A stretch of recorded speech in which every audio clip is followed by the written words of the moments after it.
Hello तपाईहरु सम्पूर्ण मेरा फेसबुकमा जति पनि हुनुहुन्छ आदरणीय आफन्तजन साथीभाइ इष्टमित्र सम्पूर्णमा मेरो हार्दिक नमस्कार छ। आज मिति 2022 साल मङ्सिर महिनाको 1 गते अहिले ठिक साँझको 4:50 गएको छ र यो सानो भिडियो म चाहिँ धार्मिक स्थल बारहक्षेत्र धामबाट तपाईहरुलाई देखाइरहेको छु।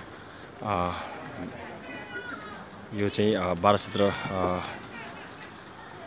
मन्दिर परिसरको एरिया हो। अब तपाईहरुलाई म क्रमिक रूपमा चाहिँ केही मिनेट यहाँको भिडियो देखाइरहँदाखेरि यसलाई यो चाहिँ श्रद्धालु भक्तजनहरू अन्यत्र क्षेत्रबाट चाहिँ यस स्थलमा आइरहँदाखेरि यो चाहिँ विभिन्न सवारी साधन प्रयोग गरेर यो आउने हुँदाखेरि यो बस टेम्पो अटो सफारी मोटरबाइकहरु चाहिँ यहाँ पार्किङ गर्ने पार्किङ एरिया हो। यो यही बाटो हामी यही माथि यही पहाडको यो चाहिँ यहाँ पहाड छ। यो पहाडको फेदिबाट आएर यो प्रवेशद्वार यहाँ पर देखिएको छ। यो प्रवेशद्वार हो। यसैबाट चाहिँ हामी भित्र इन्ट्री गरिसके पश्चात यहाँ गाडी आफ्ना सवारी साधनहरु पार्किङ गर्ने र चाहिँ यसरी बारहक्षेत्र मन्दिर परिसरमा हामी प्रवेश गर्दछौं। यस मन्दिर परिसरमा चाहिँ विभिन्न किसिमका फूल माला टीका रङरगनहरु चाहिँ यहाँ राखिएको छ। यहाँ चाहिँ अब यो भित्र चढाउनको लागि प्रसादीहरु भनौं न बेचबिखनको लागि यसरी पसलहरुमा विभिन्न ठाउँमा पसलहरु राखेर चाहिँ बेच्नको लागि राखिएको छ। बारहक्षेत्र धाम यो प्रवेशद्वार हो। यसैको आसपासमा विभिन्न किसिमका होटलहरु खाजा नास्ता खाने घरहरु छन्। यहाँ यो चाहिँ प्रवेशद्वार। यस गेटबाट चाहिँ भित्र प्रवेश गर्दै गर्दाखेरि यो हिँड्ने बाटोको दायाँ बायाँ दुवैतिर विभिन्न किसिमका पसलहरु छन्। फूलमाला प्रसादीहरु जुन राखिएर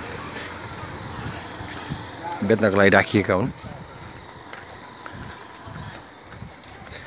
बारहक्षेत्र मन्दिर परिसरको यो पछिल्लो अपडेट तपाईहरुलाई यो यस ठाउँमा म आइरहँदाखेरि बाटामा चाहिँ दुईटा पुल नवनिर्मित पुल निर्माणाधीन अवस्थामा रहेछ। पक्की पुल भनौं ठुलठुलो पहाडको चाहिँ बाट झरेको पानीलाई संग्रह गरेर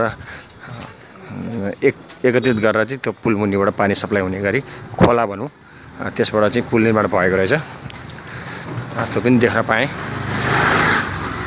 यहाँ पर्सिको दिन त अब बाला चतुर्दशी ठुलो भिडभाड सायद सदमी छर्ने बेला हो। नेपाली जनहरुमा पनि त्यो समयमा भोलि पर्सि 3 गते मङ्सिरको 3 गते चाहिँ तपाईको यहाँ सदमी छर्नेको अवसरको बेलामा उहाँहरु भक्तजनहरु अब आफ्नो पितृको नाममा सदमी छर्नको लागि यस ठाउँमा उपस्थित हुनुहुन्छ।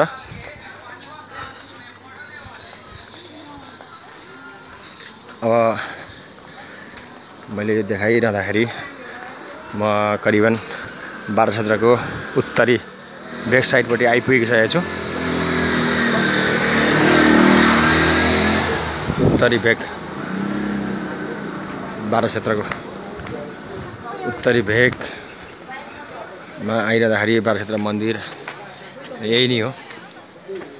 बारहक्षेत्र मन्दिर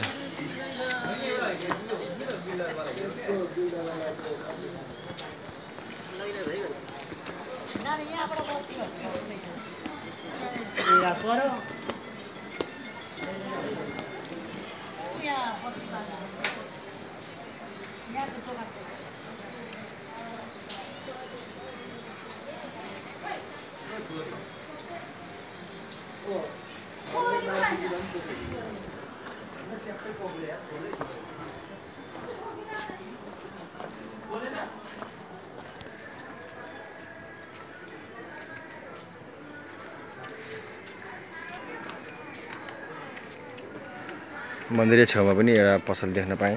दिदी के गर्नुहुन्छ? टपरा गाँस्नु भएछ के बेच्नको लागि? बेच्नकै लागि हैन? पर्सि अब बाला चतुर्दशीको दिन बिक्री हुन्छ पनि अरूलाई पनि बिक्री त हुन्छ नि है? चढाउन ओर्नको लागि। यो चाहिँ अनि कसरी बेच्नुहुन्छ यो टपराहरू जस्तै के छ यसको यहाँ चाहिँ कसरी बना सानो ठुलो छ नि त यहाँ ठुलो 20 एउटा सानो चाहिँ 10 एक पिसलाई होइन ल ठिक छ विभिन्न किसिमका प्रसादीहरू फुलमालाहरू चाहिँ राखिएको छ म यता इटरीबाट ठिक छ अब यहाँ हामी प्रवेशद्वार नजिकै आइपुगिसकेका छौँ अब सम्भवतः यहाँबाट उता भित्र मन्दिरमा फोटो खिच्न एलाउड छ छैन त्यो थाहा छैन त्यही पनि म भिडियो चाहिँ लिएर नि जानेछु यहाँ चाहिँ स्टिलको मेटल प्रयोग गरेर बारक्षेत्र धाम धरतीको पहिलो तीर्थस्थल भनेर चाहिँ लेखिएको छ ठुलो प्रवेशद्वार म आइसकेको छु अब यहाँ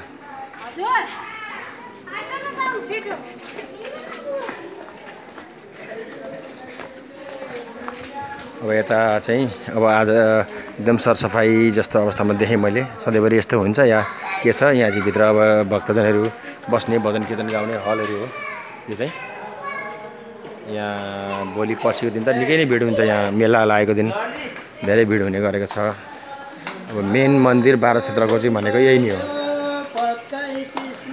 यही नै हो मेन मन्दिर चाहिँ बारक्षेत्रको यहाँ साँझको बेला हो परो अब यतिखेर लगभग झन्डै 5 बज्न लागेको छ यहाँ चाहिँ भक्तजनहरू पनि यसरी भजन गाउने बस्ने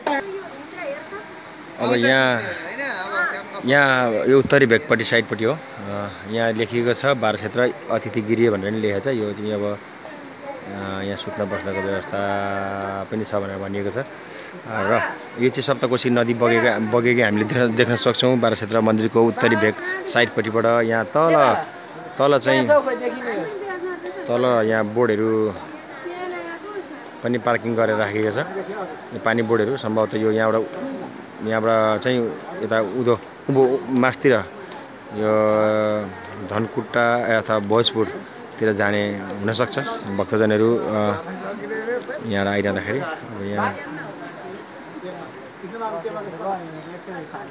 यसरी छ बारक्षेत्र धर्मशाला सेवाश्रम भनेको छ विभिन्न किसिमका भवनहरूमा यहाँ आश्रय लिन अतिथि गृहहरू पनि बनाएको रहेछ भनौँ न यहाँ साँझ परेपछि बस्नको लागि बनाएको छ यहाँ तलतिर ठुलो एरिया छ यहाँ तलतिर हामी देख्न सक्छौँ अहिले अब साँझ परेपछि एकछिनमा म पनि घुम्नेछु यो भिडियो लामो हुन्छ यो फेसबुकमा अपलोड त गऱ्यो भने तपाईँहरूले देख्न पाउनुहुनेछ ल त अब अहिलेलाई चाहिँ यति भन्दै यो सानो भिडियोबाट तपाईँहरूलाई म तपाईँहरूबाट बिदा हुन चाहन्छु केही समयपछि म अरू भिडियो लिएर आउनेछु हस् त नमस्कार।